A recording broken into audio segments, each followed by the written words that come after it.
सर्व धम्मचारी वर्ग यांचं मी खूप खूप आभार मानतो. आपल्यातले जे धम्ममित्र आहेत, धम्मसहाय्यक आहात, त्या सर्वांचं पहिल्यांदा आभार मानतो. कारण आपण वेळात वेळ काढून ह्या शिबिरासाठी आलेला आहात आणि हे जे धम्मकार्य आहे, जो धम्माचा जो आनंद आहे, तो आपण उपभोगण्यासाठी तयार आहात हे यावरून स्पष्ट होतं. माझा जो परिचय करून दिला धम्मचरी ज्ञानदूतांनी, त्याबद्दल मी त्यांचं खूप खूप आभार मानतो. कारण अतिशय थोड्या शब्दांमध्ये अतिशय परिणामकारक असं त्यांनी चांगल्या प्रकारे त्यांनी माझा परिचय करून दिला. बंधूंनो आणि भगिनींनो, आज मला आपणासमोर जी काही महत्त्वपूर्ण ज्याला आपण म्हणूया धम्मप्रवचन करायचं आहे, ते आहे माझे आपल्या सर्वांचे गुरु डॉक्टर बाबासाहेब आंबेडकर. आणि त्यांचे अनेक आपण त्याला म्हणूया की पैलू आहेत, परंतु आज मी एकच पैलू आपल्यासमोर मांडण्याचा प्रयत्न करणार आहे आणि ते म्हणजे डॉक्टर बाबासाहेब आंबेडकर आणि भारतीय राज्यघटना. आता आपल्या सर्वांना प्रश्न पडला असेल की पसंतीने हा असा एकदम सब्जेक्ट निवडण्याचं कारण काय? कारण मला ज्यावेळेस मी फिरतो, इतरांशी कम्युनिकेशन करतो, त्यावेळेस माझ्या एक लक्षात आलेलं आहे की अजूनही आपणाला जे बाबासाहेबांचं जे वाङ्मय आहे किंवा भारतीय घटना, राज्यघटना आहे, ह्याच्याबद्दल आपण जाणून घेणं खूप गरजेचं आहे असं माझ्या लक्षात आलं. आणि मला असं वाटलं की ही एक चांगली आपल्याला संधी आहे की ज्या योगे ह्या गोष्टीवर मी अधिक प्रकाश टाकू शकेल. तर याच्यामध्ये जो भाग आहे, जी राज्यघटना खूप मोठी आपल्या सर्वांना माहिती आहे की ज्यासाठी बाबासाहेबांनी इतके वर्ष अहोरात्र प्रयत्न केलेले आहेत. आणि त्याच्यानंतर म्हणजे भारतीय राज्यघटना म्हटली की फक्त बाबासाहेब आपल्या लक्षात येतात. हे जे समीकरण जे केलेलं आहे की त्यासाठी त्यांनी इतके कष्ट जे उपासलेले आहेत, तर त्याच्या पाठीमागची जी भावना आहे किंवा जी विचार आहे किंवा विचारांची जी सुस्पष्टता आहे, ते मी इथं सांगण्याचा प्रयत्न करतो आहे. खूप मुद्दे मी घेणार नाही आहे, मी कदाचित खूप थोडे मुद्दे घेईल, परंतु ते त्या मुद्द्याशी खूप संलग्न असतील. काही मुद्दे जी सुरुवात आहे ती ज्याला आपण म्हणूया की त्यावेळेची जी चौकट होती, समाज रचना होती, ती समाजरचना, तो जो वर्ण होता, तो जो काही त्यावेळेचा जो रूढी परंपरा होत्या, त्याच्या अनुषंगाने ही जी घटना बनलेली आहे त्याचा मी काही रेफरन्स देण्याचा प्रयत्न करेन. आणि हे करत असताना आज आपण कुठे आहोत, आज आपण भारतीय घटना खऱ्या अर्थाने भारतामध्ये रुजली की नाही, त्याचं देखील आपण थोडंसं आपण उहापोह किंवा त्याच्यावर आपण लक्ष देण्याचा प्रयत्न करणार आहोत. तर आपल्या सर्वांना माहिती आहे की बाबासाहेबांनी भारतीय राज्यघटना लिहिली. आपण म्हणतो की जो ड्राफ्ट आहे, ड्राफ्ट कमिशन आहे, त्याच्यामध्ये ते एकटेच असे होते की त्यांनी त्याच्यावर पूर्ण वर्क केलं आणि अहोरात्र काम केलं, त्याच्यावर तब्येत बरी नसताना काम केलं आणि आपल्याला भारतीय राज्यघटना दिली. तर ह्याच्यामध्ये आपण बघतो की ही राज्यघटना आहे म्हणजे नेमके काय आहे. तर एक लक्षात घेऊया की देशाची राज्यघटना म्हणजे देशाचा कायदा, ह्याला आपण राज्यघटना म्हणतो. राज्यघटना म्हणजे काय, फक्त कुठून वरून आकाशातून पडलेली नाही आहे ती, की एखादा बाकीच्या धर्मामध्ये आहे की बाबा हे देवाने काहीतरी लिहिलेलं आहे अशी एक समज झालेली आहे. तसं ते काहीही नाही आहे. तर ही बाबासाहेबांनी ही राज्यघटना लिहिलेली आहे आणि त्याच्या पाठीमागं पार्श्वभूमी हे आहे की तो एक कायद्याचा मसुदा आहे आणि हा कायद्याचा मसुदा हा आपल्या सर्वांसाठी तितकाच महत्त्वाचा आहे की ज्या योगे आपला हा भारत देश चाललेला आहे. आणि म्हणूनसाठी ही राज्यघटना आपल्या सर्वांना लागू आहे. ह्याच्यामध्ये ज्या राज्याची सार्वभौम सत्तेचा वापर शासनाच्या ज्या संस्था आहेत, त्या संस्थेच्या विविध अंगांकडून कार्यकुशलतेने त्याच्या कक्षा आहेत, ज्या अधिकार आहेत, हे आपल्याला बहाल केलेले आहेत. आणि ही जी राज्यघटना आहे त्यांनी काय अधिकार देखील आपल्याला दिलेले आहेत, त्याच्या कक्षा देखील ठरवून दिलेल्या आहेत की जेणेकरून त्या अधिकाराच्या फ्रेमवर्कमध्ये आपण दैनंदिन जीवन आपण व्यतीत करत असतो. ही गोष्ट मला देखील लागू आहे, आपले पंतप्रधान जे कोण असतील त्यांना देखील लागू आहेत आणि भारतातील देशातील प्रत्येक बांधवांना ही गोष्ट, बंधूंना आणि भगिनींना ही तेवढीच लागू होणारी आहे. तर याच्यामध्ये शासन संस्था आणि देशातील जनता ह्याचा परस्पर संबंध देखील काय हे देखील आपण बघणार आहोत. तर कायदा काय म्हणतो आपण म्हणतो की कायद्यामध्ये काय लिहिलेलं आहे, ज्यावेळेस आपण कायदा म्हणतो त्यावेळेस तो कायदा राज्यघटनेमध्ये जो लिहिलेला आहे त्याला कायदा म्हटलेला आहे. आणि हा नेहमी त्या रेफरनीच आपण बघतो की जो भारतीय जी राज्यघटना आहे त्याच्यानुसार जे कायदे कानून बनवलेले आहेत ते आपल्याला दैनंदिन जीवनामध्ये आपल्याला लागू आहेत. परंतु आपल्याला हेच माहीत नसते की माझे हक्क काय आहेत, माझे अधिकार काय आहेत आणि मी काय केलं पाहिजे. आपण जो प्रत्येक गोष्ट करतो ती कायद्यान्वये करत असतो. ही खूप महत्त्वाची गोष्ट आहे. आणि म्हणूनसाठी राज्याची सार्वभौम शक्ती जी आहे त्या सार्वभौम शक्तीनेच जो कायदा आहे हा कायदा जन्माला आलेला आहे. म्हणजे कायद्याची जी निर्मिती आपण कशी आहे ते बघण्याचा आपण प्रयत्न करतो आहे.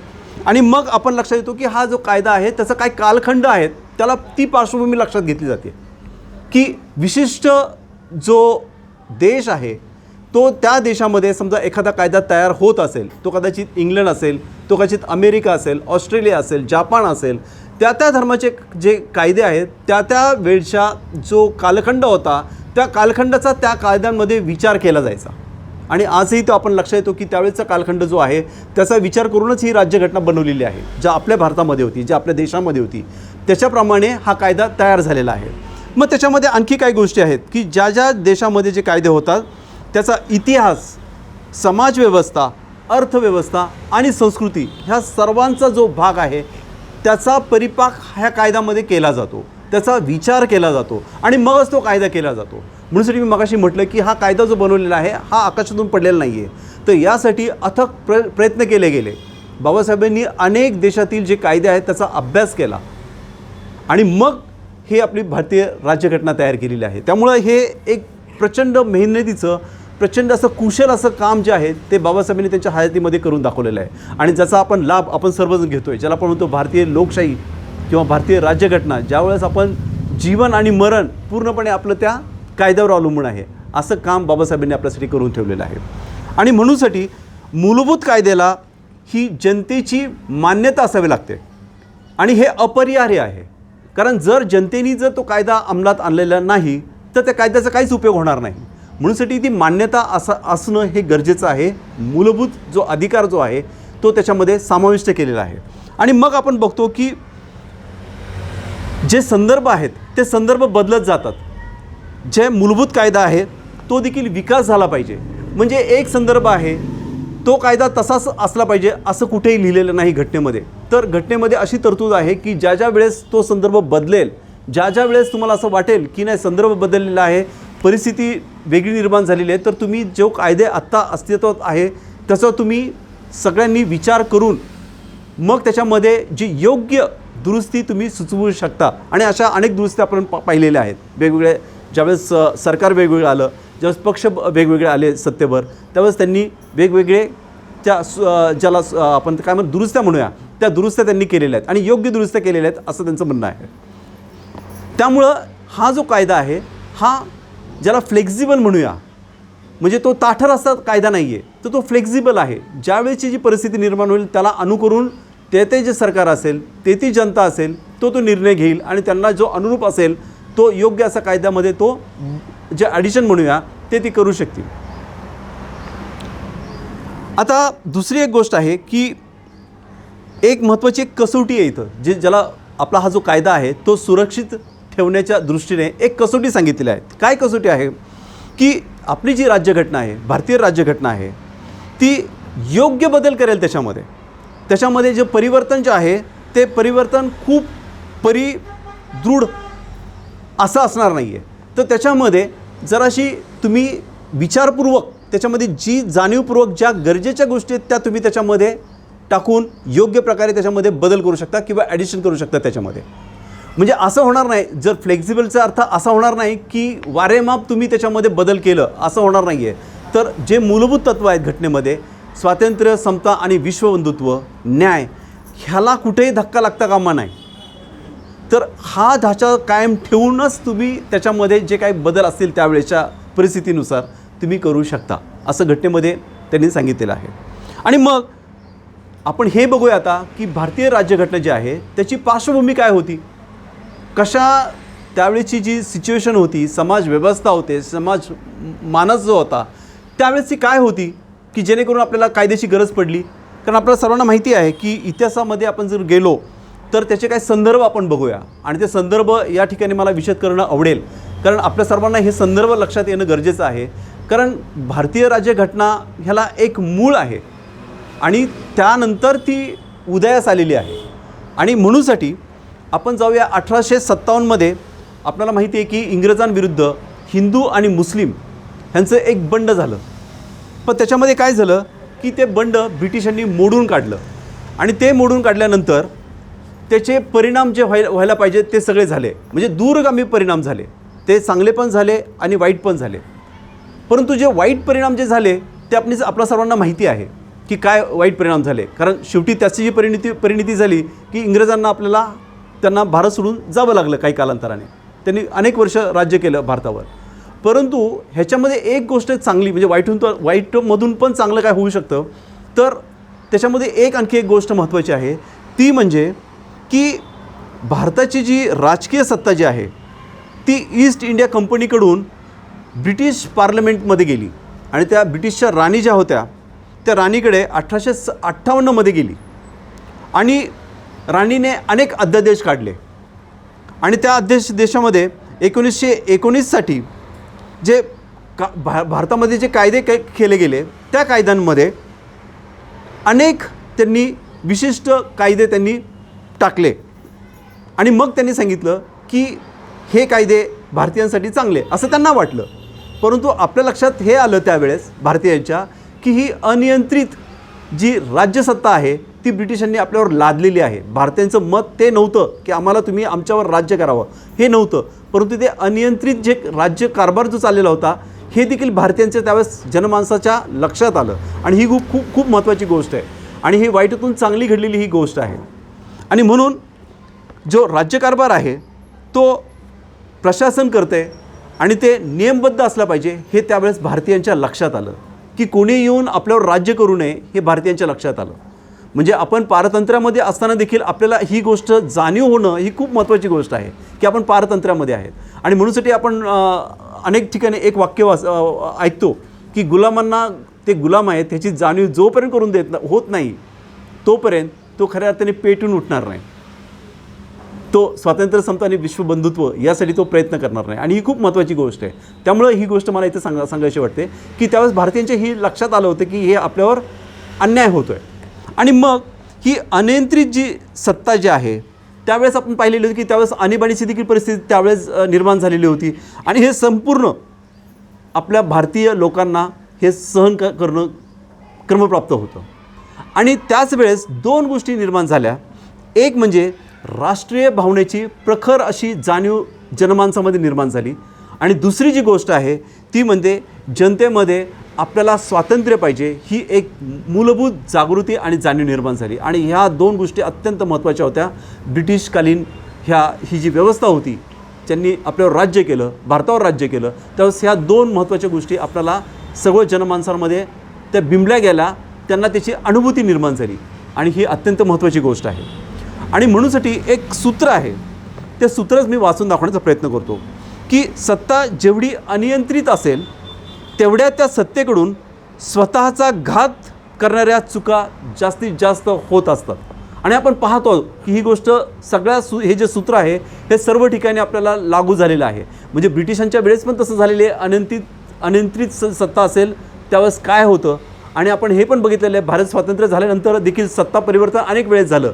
त्यावेळेस देखील काय काय अनुभव आले आपल्या सर्वांना माहिती आहेत. जे आपण जे ओल्ड आहोत ज्यावेळेस आपण होतो एक 50 वर्षांपूर्वीचा जो इतिहास जर पाहिला आपण तर आपल्यापैकी बऱ्याच जणांना माहिती आहे की सत्तांतर जरी झालं तरी ज्यावेळेस ती अनियंत्रित झालं तर त्यावेळेस काय काय निर्माण झालं, त्यावेळेस आपल्याला कसा त्रास झाला हे देखील आपल्या सर्वांना माहिती आहे. मग हे जे ब्रिटिशांनी अनियंत्रित सत्तेचा हा जो दुरुपयोग केला होता त्यामुळं काय झालं की देशभक्तांचा त्याच्यामध्ये छळ झाला होता, अनियंत्रित छळ झाला होता.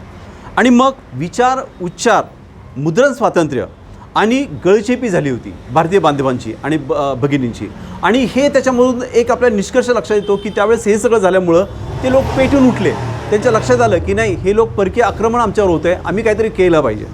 आणि मग आपण पाहतो की वेगवेगळे जसं 1910मध्ये प्रेस ॲक्ट व सिडिशियस मीटिंग ॲक्ट असे कायदे हे केले गेले व ह्या कायद्यांमुळं काही सुधारणा देखील त्यांनी करण्याचा प्रयत्न केला ब्रिटिशांनी. म्हणजे बघा की ज्यावेळेस काही कायदे असे होते की जे आपल्याला मारक होते, आता त्यांनी काही सुधारणा देखील केल्या. अशा दोन्ही गोष्टी आपल्याला बघायला मिळतात. कारण हा इतिहास आहे आणि हा इतिहासाची जी आपण जी पार्श्वभूमी आहे ते आपण लक्षात घेण्याचा प्रयत्न करतो आहे. मग आपण पाहतो पुढे, त्याच्या पुढे जाऊन पाहिलं की 1858 ते 1920मध्ये मार्ले मिंटो ह्या काही सुधारणा त्यांनी सुचवलेल्या होत्या. ते कमिशन होतं, त्यांनी काही सुधारणा केल्या होत्या. त्याच्यामध्ये मॉन्टेग्यू चान्सफोर्ड सुधारणा ह्या देखील करण्यात आल्या. 25 मे 1909 रोजी ब्रिटिश पार्लमेंटमध्ये इंडियन काउन्सिल ॲक्ट या नावाने भारतात कायदा संमत करण्यात आला व 23 डिसेंबर 1919 रोजी ब्रिटिश पार्लमेंट हा कायदा संमत करण्यात आला. गव्हर्नमेंट ऑफ इंडिया ॲक्टला मॉन्टेग्यू चान्सफोर्ड सुधारणांची पार्श्वभूमी होती आणि लोकशाही ज्या कल्पना आहेत त्याचा लोकांनी आता विचार करायला सुरुवात केली होती. कारण काही सुधारणा झाल्या होत्या आणि त्यांच्या लक्षात आलं की हे दोन्ही गोष्टी आपल्याला लक्षात येऊ लागलेल्या आहेत की काही जे अन्यायाचे जे सत्र आहेत, आणीबाणीचे काही सत्र आहेत ते पण आपण पाहिलेले आहेत आणि त्याचबरोबर आपण अशाही काही गोष्टी पाहतो आहोत की काही सुधारणा पण होत आहेत. हे जे काही कमिशन होते त्यांच्यामार्फत सुधारणा देखील होत आहेत. अशा दोन्ही गोष्टी लोकांच्या लक्षात येऊ लागल्यात आणि त्यामुळं काय झालं की जनमानसाची जी प्रतिमा आहे ती काय आहे, नेमकं त्यांचा कल कोणाकडे आहे, कसा आहे, हे आपल्याला त्यातून निष्कर्ष आपल्याला काढता येणं सहज शक्य होत होतं. आणि मग आपण हे बघतो की हे जे विचार आहेत ह्याला मूर्त स्वरूप कसं द्यायचं हा देखील एक विचार होता लोकांमध्ये की हे आपल्याला जर स्वातंत्र्य पाहिजे तर त्यासाठी आपल्याला काय करता येईल हा देखील विचार लोकांच्या मनामध्ये घोळू लागला त्यावेळेस की पारतंत्र्यामध्ये राहायचं नाही. ही एक महत्त्वाची एक घटना भारतीय जनमानसामध्ये निर्माण झाली होती. आणि मग आपण पुढे जातो होतो. पुढे जाताना आपल्या लक्षात येते की भारतामध्ये 1935चा जो कायदा होता तो संसदीय लोकशाही कल्पनेला संघराज्याची जोड द्यावी अशी एक कल्पना पुढे आली की संघराज्य बनवणं हे आता गरजेचं आहे. आणि मग राज्यघटनेच्या आपण पाहतो की ब्रिटिशांनी काही वेगवेगळ्या सुधारणा केल्या होत्या. जसं मॉन्टेग्यूची जी सुधारणा आहेत त्या सुधारणा आहेत आणि विविध सुधारणा आहेत. त्यामध्ये काय झालं की पाश्चिमात्य जी विचारसरणी आहे ती देखील हळूहळू आपल्याकडे भारतामध्ये रुजवण्याचा प्रयत्न होऊ लागला. ज्या चांगल्या गोष्टी आहेत त्या इकडे येऊ लागल्या. आणि मग आपण बघतो की 20व्या शतकाच्या मध्यानं अशा पण पाहिलं की ज्या चांगल्या सुधारणा आहेत त्या भारतीय लोकांनी आत्मसात करायला सुरुवात केली. हा एक ऐतिहासिक पॅटर्न जो आहे किंवा ऐतिहासिक जो भाग आहे तो आपण पाहण्याचा इथं प्रयत्न करत आहोत. आणि मग 1927मध्ये जे सायमन कमिशन होतं त्याला आपण पाहिलं की त्याच्यामध्ये काय होतं की सगळे इंग्रजच लोक होते, त्यामध्ये भारतीय कोण नव्हतं. आणि मग आपल्याला सर्वांना कल्पना येते जी की स्वयंनिर्णय जी आहे ते फक्त इंग्रज लोक घेत होते, त्यासाठी भारतांना मुभा नव्हती. आणि मग आपल्याला सर्वांना माहिती आहे इतिहासामध्ये आपण पाहिलं तर सायमन गो बॅक हा जो काय नारा होता हा नंतर गांधींच्या माध्यमातून आपण तो पाहतो की त्यांनी जोश धरला होता, त्यांनी जोर धरला होता की ब्रिटिशांनो तुम्ही परत जा तुमच्या ठिकाणी. कारण का की ही एकाधिकारशाही जी होती की जी भारतीयांना त्रासदायक होती, अन्यायकारक होती, चीड येणारी होती, त्यांची गळचेपी करणारी होती, तर त्याच्याविरुद्ध आपण जे भारतीय आहोत ते पेटून उठले होते. आणि म्हणून सायमन कमिशन तुम्ही परत जा. आणि मग पुढं काय झालं की याच्यावर भारतीयांनी बहिष्कार टाकला ह्या कमिशनवर, सायमन कमिशनवर. आणि मग त्याला प्रत्युत्तर म्हणून एक आणखी महत्त्वपूर्ण घटना घडली. 1928मध्ये मुंबईमध्ये सर्वपक्षीय एक बैठक निर्माण झाली होती, संमेलन झालं होतं. त्याच्यामध्ये पंडित मोतीलाल नेहरू यांनी पुढाकार घेतला आणि त्यांनी त्यांच्या अध्यक्षतेखाली की भारताचे संविधान आपण निर्माण केले पाहिजेत अशी एक जी मागणी आहे ती जोर धरत होती. तर तो संविधान निर्माण करण्यासाठी ही कमिटी स्थापन झाली आणि मग त्यामध्ये मसुदा समिती नेमली गेली. आणि मग त्यामध्ये की मसुदा समितीचं नेमली गेली, पण त्याचबरोबर एक महत्त्वाची गोष्ट होती ते म्हणजे भारतीयांना त्यांचे मूलभूत जे हक्क आहेत ते मिळावेत यासाठी त्या कमिशनमध्येच ठरले गेले की त्यांना मूलभूत हक्काची देखील त्यांना जाणीव झाली पाहिजे, त्याचा देखील अंतर्भाव हे जे कमिशन आहे त्याच्यामध्ये केला जावा. आणि मग काय झालं की आपल्या सर्वांना माहिती आहे लंडन येथे गोलमेज परिषद भरली 1932मध्ये. आणि मग 1932मध्ये पुणे करार झाला. आपल्याला माहिती आहे येरवडा येथे प्रिझनमध्ये जेलमध्ये डॉक्टर बाबासाहेब आंबेडकर आणि गांधीजी यांचा पुणे करार झाला. आपल्याला संपूर्ण त्यातून डिटेल्स माहिती आहे, त्यामध्ये मी आता त्याच्यामध्ये अधिक खोलात जाणार नाही कारण आजचा विषय आपला थोडासा आणखी पुढचा आहे, त्यामुळे आपण तिकडे येऊया. आणि मग पुढे जाऊन काय झालं की 1944 साली राजगोपालाचारी यांनी प्रयत्न केले की ह्याला आणखी दिशा देण्यासाठी. आणि मग भुलाभाई देसाई लिकायत अली योजना, लॉर्ड वेवेल यांनी 1945मध्ये काही योजना केल्या सिमला परिषद, कॅबिनेट मिशन अशा अनेक योजना एकामागून एक भारतामध्ये आणण्यात आल्या की जेणेकरून भारतीयांना ह्या गोष्टींचा उपयोग होईल, त्यांचं जे जीवन आहे ते अधिक चांगल्या प्रकारे होईल याच्या देखील असे काय त्याला म्हणूया की प्रयत्न झाले. आणि मग बघतो की 26 जानेवारी 1950 रोजी आपल्या सर्वांना माहिती आहे की स्वातंत्र्य, समता आणि विश्वबंधुत्व व न्याय ह्या राज्यघटनेतील ज्या महत्त्वपूर्ण ह्या जे 4 घटना आहेत किंवा जे तत्त्व आहेत त्याचा आपण अंगीकार केला.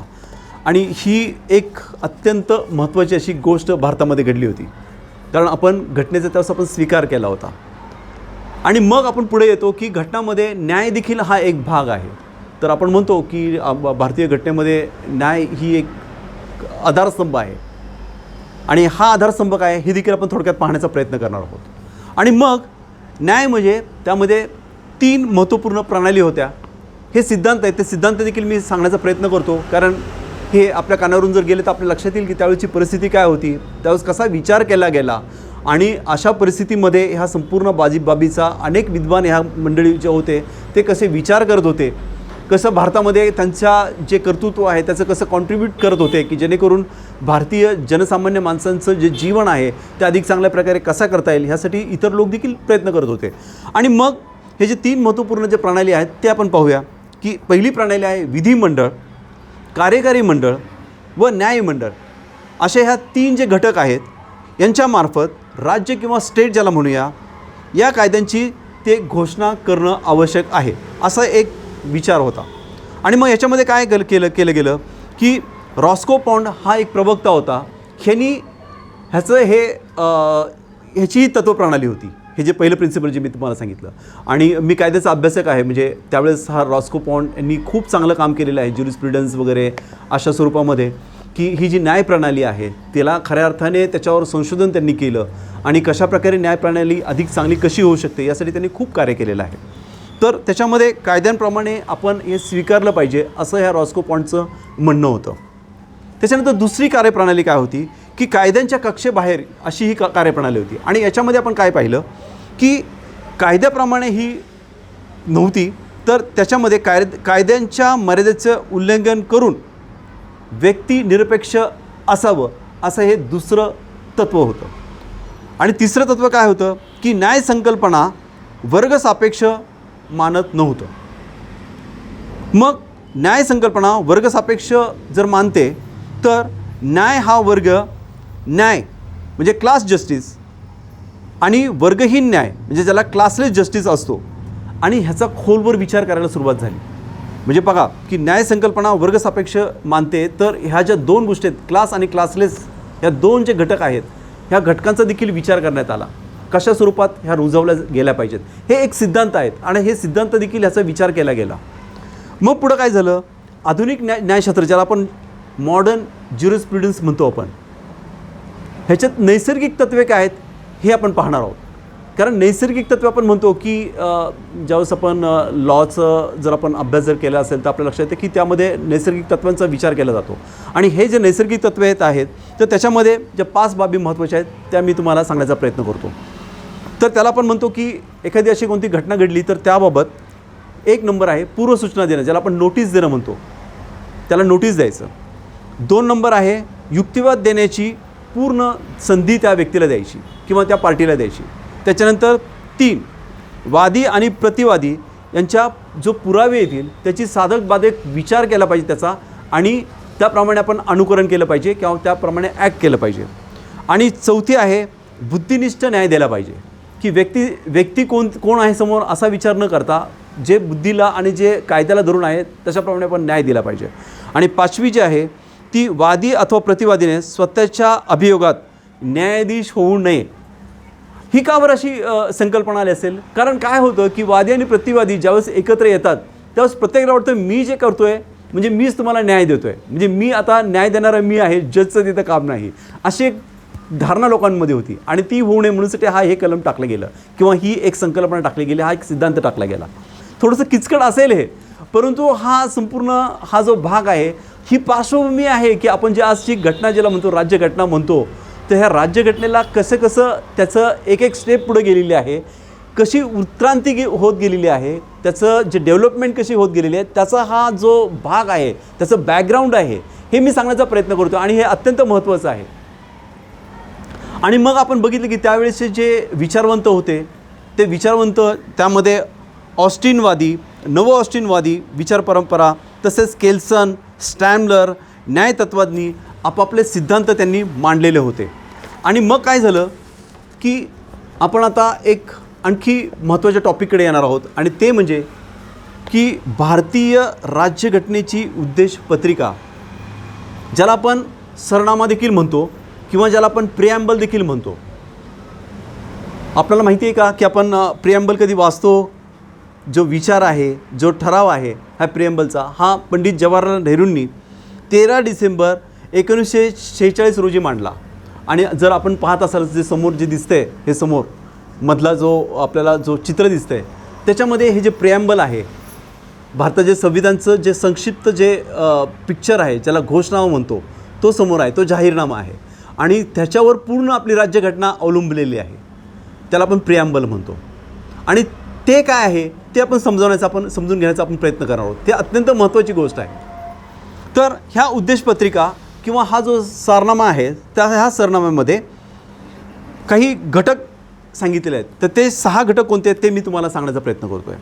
आणि त्याच्यामध्ये जेव्हा आपण वाचतो तेव्हा हे सगळे घटक मी तुम्हाला सांगतो तेच आहेत. तर त्याच्यामध्ये पहिला घटक आहे, आम्ही भारतीय लोक भारतीय राज्यघटनेची निर्मिती करून ती मान्य आणि स्वीकृत करीत आहोत. हा पहिला. दुसरा, भारताचे सार्वभौम प्रजासत्ताक गणराज्य, ज्याला आपण सोव्हिरियन डेमोक्रॅटिक जे आहे ते आम्ही निर्माण केलेली आहे.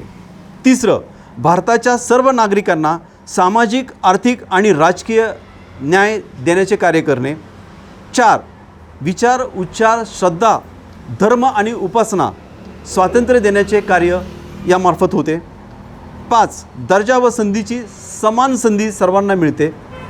6, व्यक्तीची प्रतिष्ठा व राष्ट्राची एकात्मता राखण्यासाठी बंधुता यांची शाश्वती देण्याचे विचारपूर्वक ठरवित आहोत. असं हे जे भारताचं प्रिॲम्बल आहे, त्या प्रिॲम्बलमध्ये ह्या गोष्टी नमूद केलेल्या आहेत. आणि हा जो सार आहे, ह्या सारला भारतामध्ये कोणीही टच करू शकत नाही. कोणालाच तो अधिकार नाही आहे, कोणालाच नाही आहे. कारण हे जो आहे हा आपला बेस आहे राज्यघटनेचा. म्हणजे हे अनुसरूनच तुम्ही जे काय तुमचे जे डेव्हलपमेंट होतील किंवा जे काय तुमच्या सुधारणा होतील, ज्या योग्य सुधारणा होतील, तर हा बेस राहूनच तो केला जाईल असं त्याच्यात स्पष्ट सांगितलेलं आहे. आणि ही आपल्यासाठी खूप महत्त्वाची गोष्ट आहे.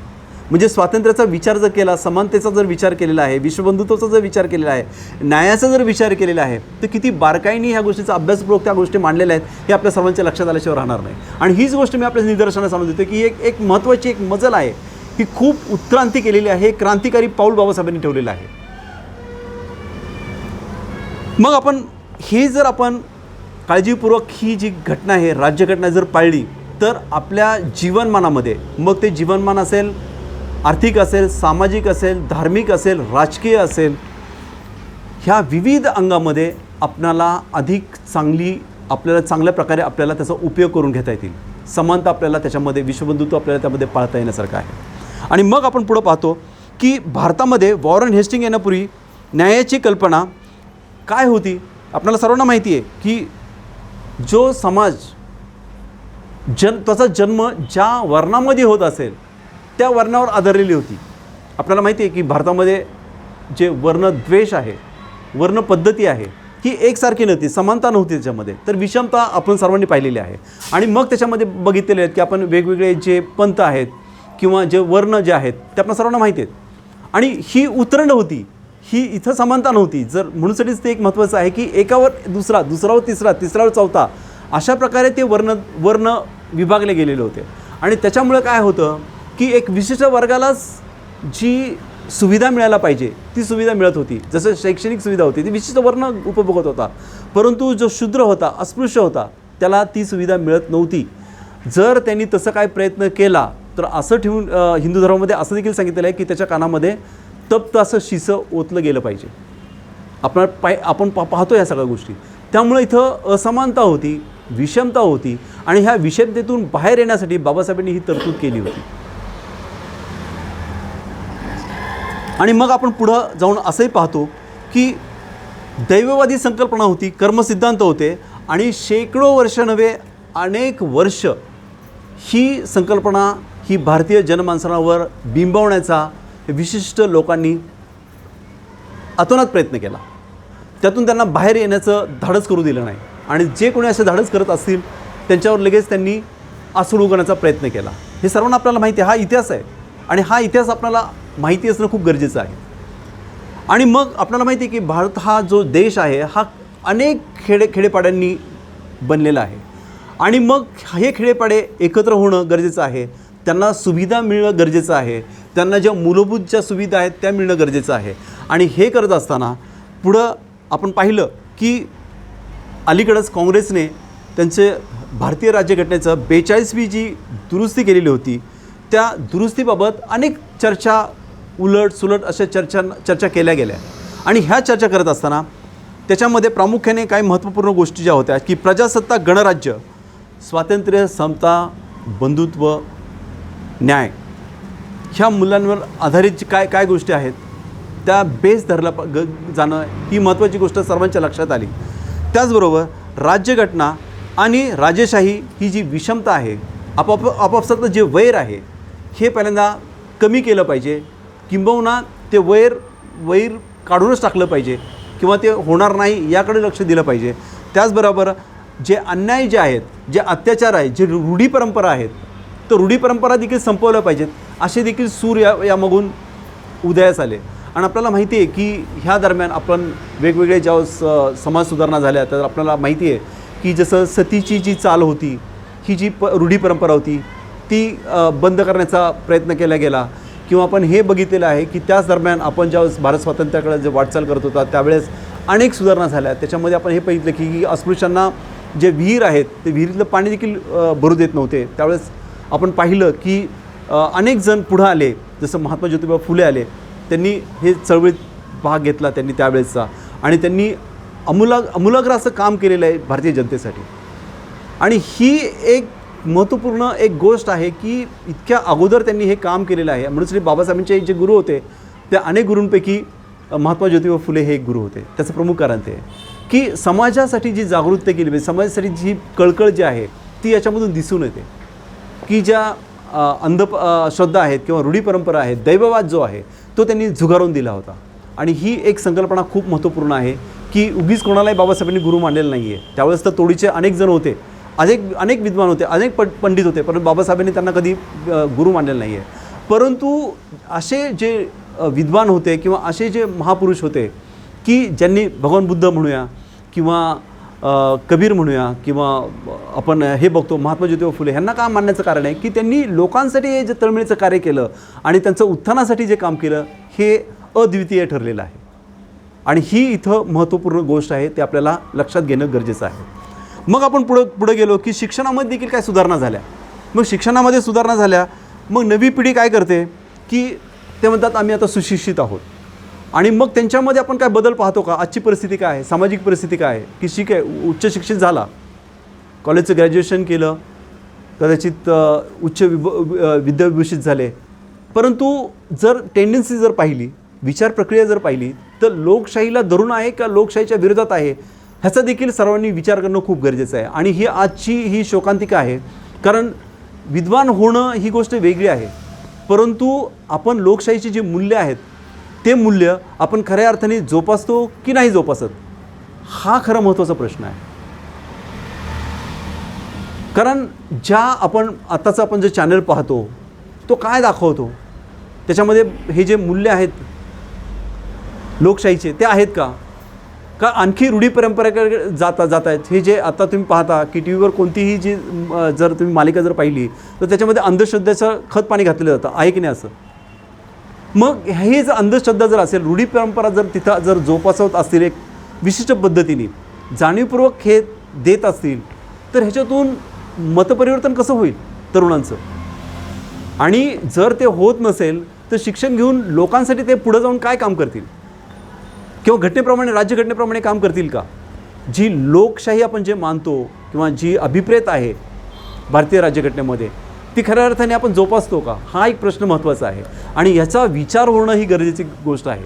आणि म्हणूनसाठी मी हा जो मुद्दा आहे हा आपल्या सर्वांकडे मी सोपवण्याचा प्रयत्न करतो की याच्यावर देखील आपण मंथन करावं की आजचा जो सुशिक्षित समाज जो म्हणतो, आणि बाबासाहेब एक वाक्य बोलले होते की मला जे सुशिक्षित लोकांनीच माझा घात केलेला आहे, त्यांनी मला धोका दिलेला आहे. त्याचं प्रमुख कारण ते आहे की शिक्षण घेतलं परंतु जे मनाने जे परिवर्तन घडणं गरजेचं होतं ते झालं नाही बंधूंनो आणि भगिनींनो, आणि हे करणं अपेक्षित आहे.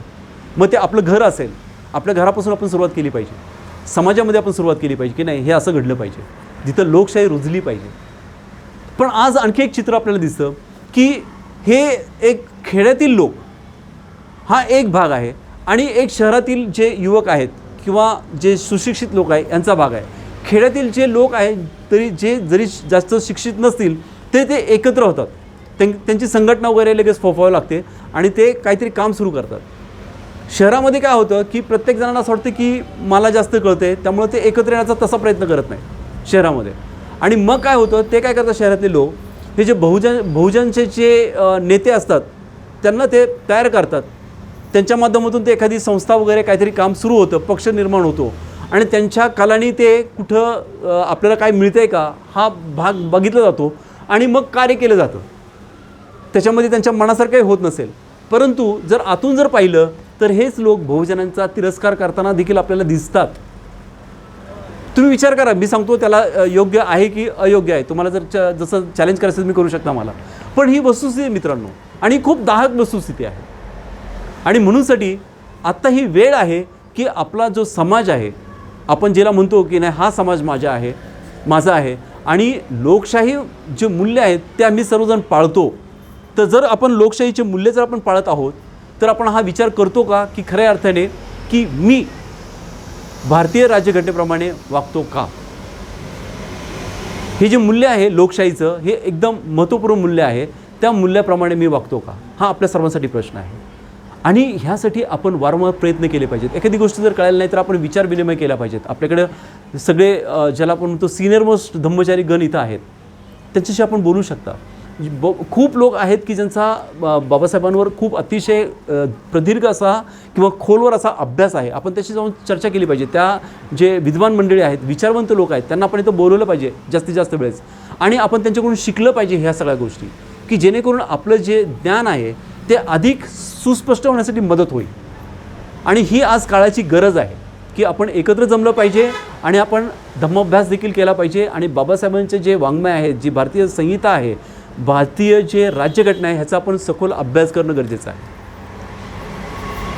मग आपण पुढे जाऊन बघूया की नवीन शैक्षणिक जे धोरण आहे त्याच्यामध्ये आता पाहतो आपण की काही जे शासकीय अधिकारी आहेत त्यांनी नवीन आकृतीबंध आम्ही स्वीकारला अशी एक मध्यंतरी आपण एक न्यूज पाहिली होती वृत्तपत्रांमध्ये. आपण वाचत आलेलो आहोत की नवीन आकृतीबंध आता सुरू झालेला आहे. कदाचित तो 10वी नंतरचा असेल, 10वी-12वी बोर्ड एक्झाम असेल किंवा काय. आणि हा खूप अगोदरपासून विचारवंतांनी याच्यावर विचार केला होता की नाही जी शिक्षण पद्धती आहे त्याच्यामध्ये बदल होणं खूप गरजेचं आहे. कारण विद्यार्थ्यांचं ते जे शिक्षण घेतात त्याचा उपयोग समाजासाठी पण झाला पाहिजे आणि अर्थार्जनासाठी पण झाला पाहिजे. अशा दोन्ही गोष्टी महत्त्वाच्या आहेत आणि त्याच्यापासून त्यांची प्रगती झाली पाहिजे. तर अशा स्वरूपाचे काही विचारवंत एकत्र येत आहेत. त्यामध्ये काही ज्यांचं ऐतिहासिक जे आहेत ऐतिहासिक काय त्याला दुवे आहेत, तत्त्वज्ञानाचे काही दुवे आहेत, काही धार्मिक दुवे आहेत, काही आर्थिक आहेत, काही सामाजिक आहेत, भौगोलिक आहेत. आणि हे मूळ धरून ह्याच्यामध्ये विचार मंथन होताना आपल्याला दिसतंय आणि ही खूप काळाची गरज आहे की हे कुठेतरी बदललं पाहिजे आणि ह्याच्यामध्ये आमूलाग्र बदल करून असं शिक्षण दिलं पाहिजे की जेणेकरून खऱ्या अर्थाने त्या विद्यार्थ्यांचं किंवा ते जे युवक आहेत त्यांचं परिवर्तन चांगल्या अर्थाने घडलं पाहिजे की तो समाजासाठी एक चांगला माणूस पहिली गोष्ट तो निर्माण झाला पाहिजे. शिक्षणाबरोबर बाबासाहेब म्हणतात की विद्येबरोबर काय महत्त्वाचं पाहिजे तर नीतिमत्ता. आणि ही नीतिमत्ताच महत्त्वाची आहे युवकांमध्ये, की ज्यावेळेस युवक खऱ्या अर्थाने नीतिमान होतील त्याच वेळेस पुढचं जे राज्य आहे, जी भारतीय राज्यघटना आहे तिला खऱ्या अर्थाने आधार मिळेल. आणि भारतीय जी राज्यघटनेची जी आपण म्हणतो की लोकशाही हिची जी मूल्य आहेत ही जी अधिक तिची जे पाळेमुळे आहेत ते अधिक घट्ट होण्यासाठी ती आपल्याला मदतच करू शकतील. आणि ही गोष्ट इथं मला नमूद करणं खूप गरजेचं वाटतं. आणि आपण मग पुढे जातो की लोकशाही मूल्यांना पेलणारा समर्थ समाज हा निर्माण करणं ही काळाची गरज आहे. आणि जर आपण असा जर विचार केला तर खऱ्या अर्थाने आपण ही जी राज्यघटना बाबासाहेबांनी दिलेली आहे त्याचा आपण काहीतरी विचारमंथन करतो आहे, त्याचं आपण आचरण करतो आहे. आणि खऱ्या अर्थाने हे जे 4 आधारस्तंभ आहेत त्याचा आपण कुठे पालन करण्याचा आपण प्रयत्न करतो आहे हे त्यावरून सिद्ध होईल. पुढे जाऊया मित्रांनो. आपण पाहिले की इंदिराजी ज्यावेळेस होत्या सत्तेमध्ये त्यावेळेस त्यांनी सत्ता हे ध्येय मानलं आणि राज्यकारभार केला. परंतु त्याच वेळेस विविध संघटना होत्या. मी राजकारण हा माझा सब्जेक्ट नाही त्यामुळे मी त्याच्यावर जास्त बोलणार नाही, परंतु हे प्रसंगानुरूप आहे आणि त्या प्रसंगाला जो ऐतिहासिक जी घडण आहे त्याचा मी फक्त इथं रेफरन्स देतो आहे. विरोधी पक्षांनी देखील सत्तेसाठीच निवडणुकांचे राजकारण केले. त्याच्यामध्ये निवडणुकांचे करार झाले. मूलभूत स्वरूपाचे त्यांचे मतभेद ऑलरेडी होते आणि त्याच्या असं असून देखील त्यांनी आघाड्या ज्या आहेत त्या आघाड्यामध्ये त्यांनी उड्या मारल्या. बरोबर आहे. आणि मग काँग्रेस विरोधी काही आघाड्या केल्या गेल्या. आपल्या सर्वांना माहिती आहे त्यामध्ये जयप्रकाश नारायण इत्यादी मंडळी त्यावेळेस होती. आपण पाहिलं तो एक ऐतिहासिक ते एक पर्व होतं. आणि मग आपण पाहतो की लोकशाहीत निवडणुकांचे राजकारण हे एक साधन आहे, परंतु ते साध्य नाही आहे. परंतु आज काय होतं की प्रत्येकजण काय म्हणतो की सत्ता मला पाहिजे. सत्ता हा केंद्रबिंदू आहे आणि त्यामुळं मग हे बाकीचं जे त्याला जे पूरक ज्या गोष्टी करायला पाहिजेत त्या बिलकुल शॉर्टकट होतात किंवा त्याकडे दुर्लक्ष केलं जातं आणि फक्त ते साध्य आहे असं बघितलं जातं. हे आपण पाहतो आजच्या सगळ्या घडामोडींमध्ये. आणि मग आपण पुढं बघतो की अशी जर खबरदारी जर घेतली नाही तर लोकशाहीचा यामुळं उच्छेद व्हायला वेळ लागणार नाही आणि होतो तो. म्हणूनसाठी त्याला इतिहास कधी क्षमा करणार नाही. आपण पाहतो की ऐतिहासिक पुरावे आहेत, हे दाखले आहेत ऐतिहासिक. आणि जर ज्याला आपण म्हणतो की लोकशाही मूल्यांना ज्यांनी कोणी सुरुंग लावण्याचा ज्यांनी प्रयत्न केलेला आहे ते इतिहास त्यांना कधीही माफ केलेला नाही इतिहासाने. ही गोष्ट आपण पाहत आलो आहे, वारंवार पाहत आलेलो आहे. वेगवेगळे बिमोड झालेले आहेत, वेगवेगळ्या घोषणा केलेल्या आहेत, वेगवेगळ्या त्यांनी काही मसुदे तयार केलेले आहेत, कानून तयार केले. पण जर ते विकासासाठी उपयोग पडले नाहीत तर लोकांना त्याचा कधीही उपयोग होणार नाही हे लोकांच्या लक्षात आल्यानंतर त्यांनी ते मोडून काढलेले आहे. आणि हे आपण पाहत आलेलो आहोत. तर आपल्याला लक्षात आलेलं आहे की गेल्या 25 वर्षांमध्ये की सामाजिक, आर्थिक, भाषिक अशा वेगवेगळ्या स्वरूपाच्या प्रादेशिक अहंकारावर अशा वेगवेगळ्या निवडणुका घेण्यात आलेल्या आहेत आणि ह्या निवडणुका फक्त सत्तेचंच राजकारण करण्यात मशगूल आहेत हे आपण पाहत आलेलं आहे. आणि आत्ताची तर आपण जी सिच्युएशन पाहतो आहे गेल्या 25 वर्षाची कालखंडामध्ये ती अधिक आपण पाहतो की हे जे लोकशाही जे मूल्य आहेत ते मूल्य खऱ्याच अर्थाने ते हे पाळतायत की नाही किंवा फक्त सत्ता स्थापन करणं हाच त्यांचा उद्देश आहे हे ह्यावरून स्पष्ट होते. आणि हे मला तुम्हाला इथे सांगायचं आहे. ह्याची खरं सूत्र हेच आहे की ही जी राज्यघटनेप्रमाणे हे राज्य चालते की नाही, भारतीय जी राज्यघटना दिलेली आहे ह्या राज्यघटनेप्रमाणे भारत देश चालतो की नाही. मग अनेक राज्य आहेत त्याच्यामध्ये काय चालेल आपल्या सर्वांना माहिती आहे. मणिपूर आहे, आसाम आहे, मेघालय आहे, इकडचं आपण जर दक्षिणेचे काय राज्य आहेत, महाराष्ट्र आहे, त्याला कोणी अपवाद आता राहत नाही आहे. कारण सत्ता हेच केंद्रस्थान झालेलं आहे. आणि त्या केंद्रस्थानामुळं हे तपासून घेतलं पाहिजे. आपल्या सर्वांची जबाबदारी आहे की जे भारतीय जे राज्यघटनेचे ज्या लोकशाहीचे मूल्य आहेत ते आपण पाळतो की नाही. आपण पुढे जाऊया की पंडित ठाकूरदास भार्गव हे काय म्हणतात त्यांच्या शब्दामध्ये मी सांगतो कारण ते अधिक उद्बोधक आहे. आणि मग ते काय म्हणत आहेत की सरनामा म्हणजे जे आता मी वाचून दाखवलं प्रिॲम्बल हा राज्यघटनेचा अत्यंत मौल्यवान भाग आहे. तो घटनेचा आत्मा आहे. घटनेचा अर्थ लावण्यास सहाय्य करणारी सूत्रावली आहे. राज्यघटनेचा दर्जा कोणता आहे हे मोजण्याचे ते एक साधन आहे. यावरून तुमचं स्पष्ट येईल की त्यावेळेस देखील किती महत्त्व दिलेलं आहे राज्यघटनेला. त्यावेळेस जे आपले जे विचारवंत होते त्यांनी किती महत्त्व दिलेलं राज्यघटनेला हे आपल्या याच्यावरून लक्षात येईल. आणि मग डॉक्टर बाबासाहेबांची जी योजना आहे ती बाबासाहेबांच्या शब्दामध्ये मी सांगण्याचा प्रयत्न करतो कारण ते अधिक उद्बोधक आहे.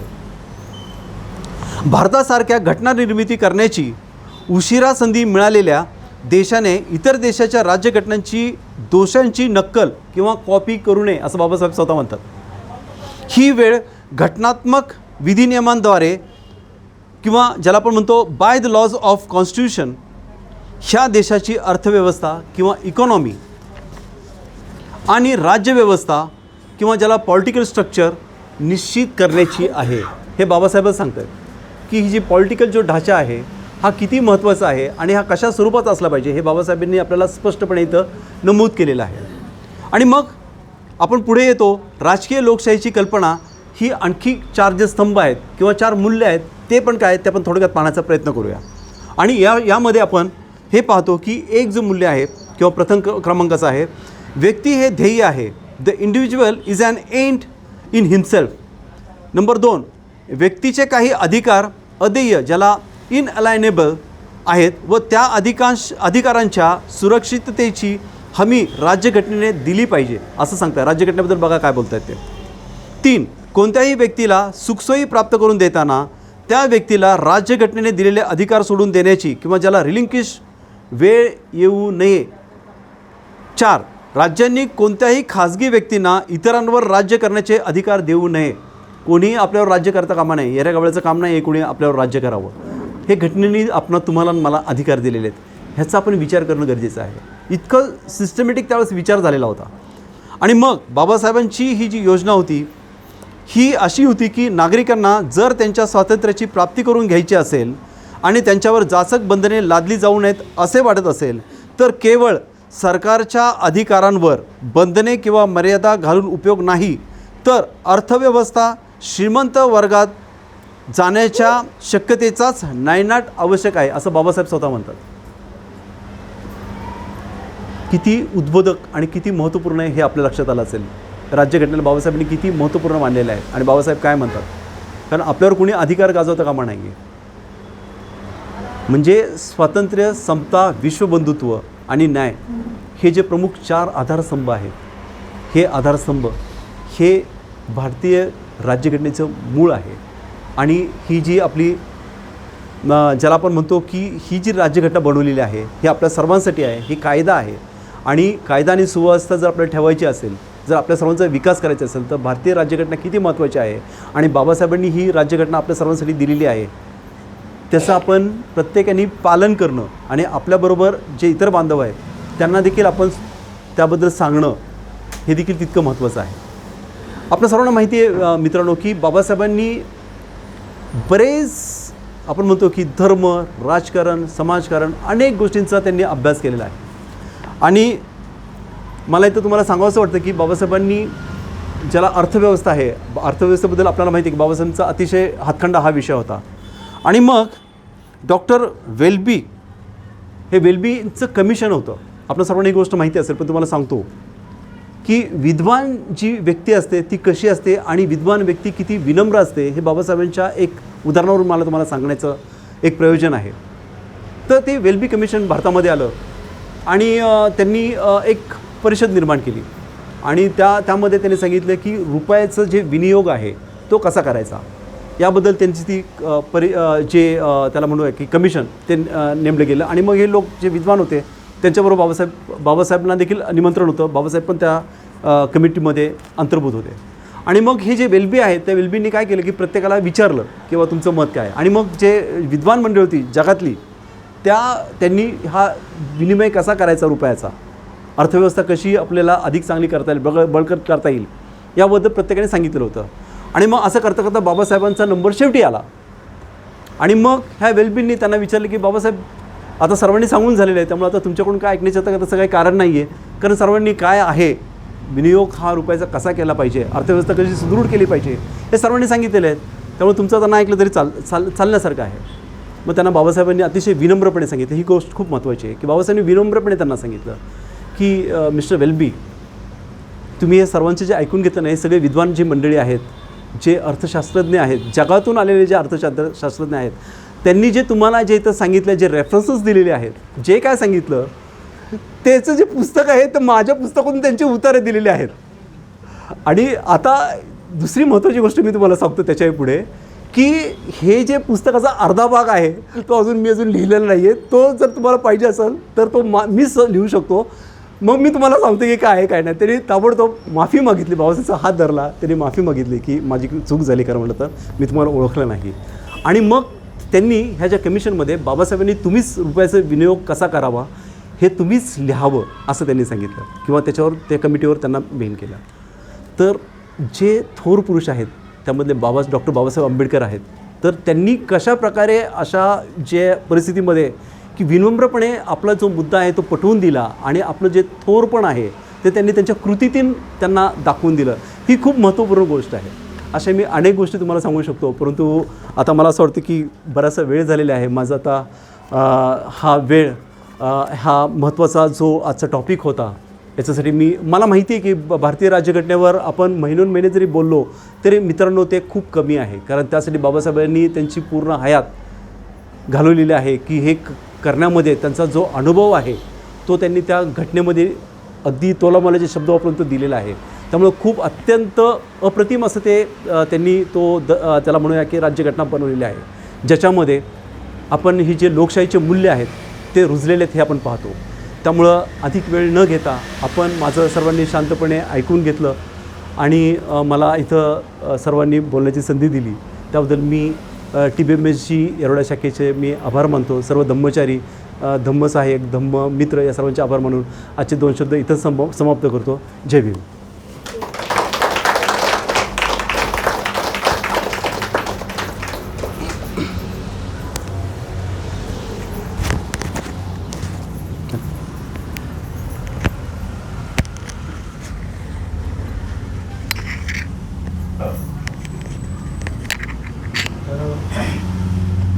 अतिशय वेगळ्या आणि आगळ्या विषयावर त्यांनी पासाडी यांनी आता भाष्य केलं. जवळजवळ त्यांनी 1 तास घेतला असं मला वाटतं. अर्थात आपण आपल्या केंद्रामध्ये अशा प्रकारचे विषय सहसा हाताळत नाही, त्यामुळे सर्वांचे चेहरे मला गंभीर दिसत होते. कदाचित हा विषय त्यांच्या डोक्यावरूनही जात असेल